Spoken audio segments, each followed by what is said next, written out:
Hello, World Civ 106. This is the finals week, and we're done. And I'm sad because I'm always sad at the end of a semester. I mention this to all my classes. I become attached to growing with all of you together, and in any case, all good things must come to an end, and I really hope that you've enjoyed being exposed to this information and having a little deeper insight into certain aspects of the world. And to remember this, I just quoted this line from a poem in my other class. The poet Alexander Pope said, "A little learning is a dangerous thing." And that applies, I think about that line all the time, even for me as a professor. To be humbled enough to realize that, just because I read a book or two or 20 or traveled for a mere 4 months or whatever we're doing, we don't have the full scope of information. And sometimes if we learn a little, and even though we might know it well, if somebody just read enough on being a surgeon to think they had the confidence to work on somebody who was sick, that there could be a problem, right?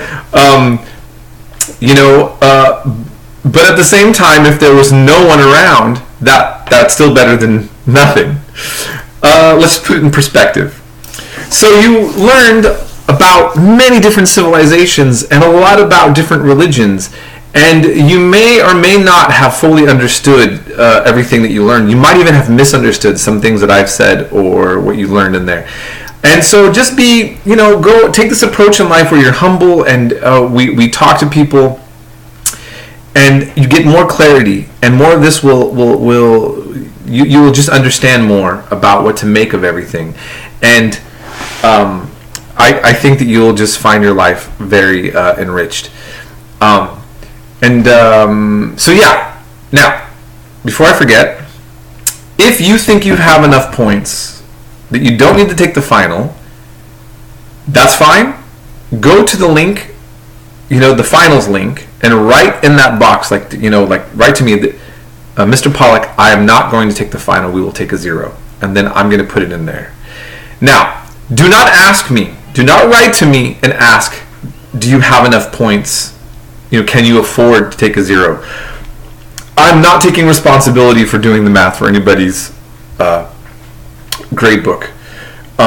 If you think that you can afford a 0, that's something you have to figure out, okay?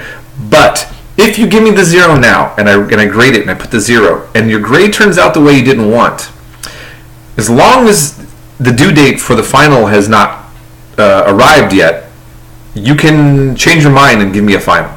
Okay, you can just resend. Just letting you know, you can do that. And then I also want to say, before I forget, that I hope you have a very happy, a Merry Christmas, a great New Year, and have just a great holiday season. And if you don't celebrate the holidays, I hope you just have a great, just a good time, great time, and we transition into a new year. And then I just want to, kind of mention also, I was telling this to some of the other classes, the one thing that I've really realized by in my times right now, living overseas and being in Europe a lot and Southeast Asia, just in the 4-month period basically that I've been gone. And by the way, this is my last night here. Did I say that to this class already? I'm leaving tomorrow night to Southeast Asia. So keep that in mind. I'll be in Moscow for a 3-hour layover and then back in Thailand, okay? Because I'm just about using my time up here. But I'll be back by the 12th in Thailand, and I'm gonna have make sure all the grades are on time. But as you try to get a hold of me, my schedule's gonna be a little wacky. So, but anyways, what I want to say is, we are living in crazy times, and I guess all times have been crazy. But I don't like shoving my own politics down your guys' throats, but I can tell you certain things that are objectively true, that I think I can make a case that are objectively true, and let you decide how you want your politics to swing with these. We are in a time period that's much like the 1930s. Now, we didn't cover the 1930s in the United States and Europe and world history in this class. And so you may not even understand what I mean by saying that, but I'm talking about the time when Hitler and Mussolini and communism and all of these different other systems were what democratic capitalist systems were kind of dealing with. And why? What was happening? Well, there was a lack of belief in democracy and the way that the capitalist system was operating, the ways in which it was operating. And so other ideas started to float around that were appealing to a lot of people because what was the status quo wasn't working for them. And so that's understandable. But some of these ideas, though I can understand why people have been drawn to almost all these ideas, because I've really spent time and thought about them. So I don't feel like anybody's crazy per se, even if I'm repulsed by certain ideas. I do get at a certain level why, when things are not working, you start to look to other alternatives. And but we do have a history that shows us where some of these ideas went really bad. And it's not a bad idea to try to understand why they went bad then and how they can go bad again now, right? And I just want to clarify a few things, and I want to say this, and again, this is going to sound like I'm also not being neutral, but this is also objectively true.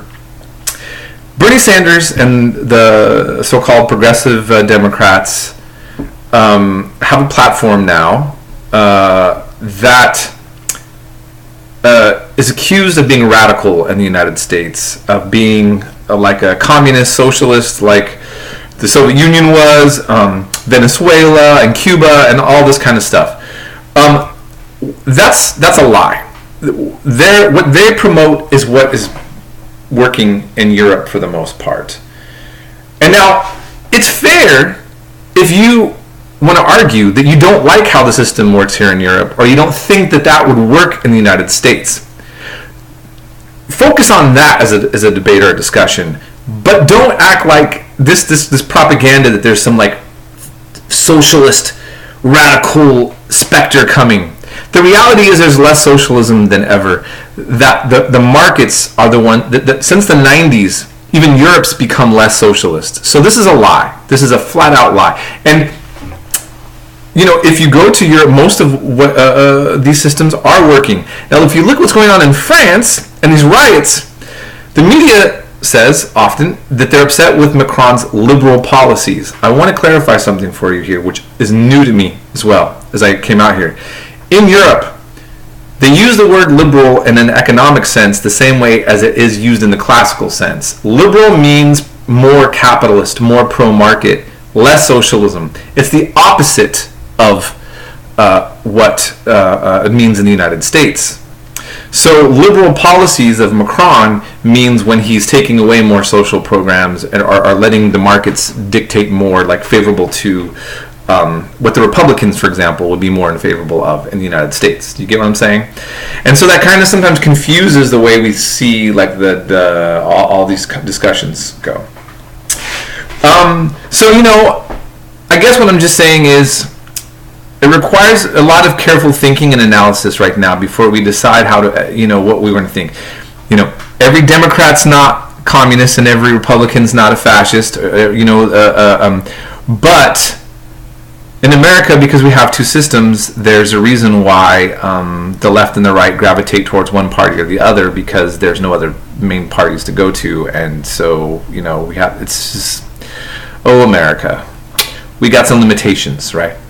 But in any case, I think if you just keep learning and use all of your greatest values into what you do to make the world a better place, no matter what you gravitate towards in your politics, I bet that'll still make everything a lot better around you and for everybody else. So I hope that you have a great holiday season, and I hope we'll all stay in touch at some point.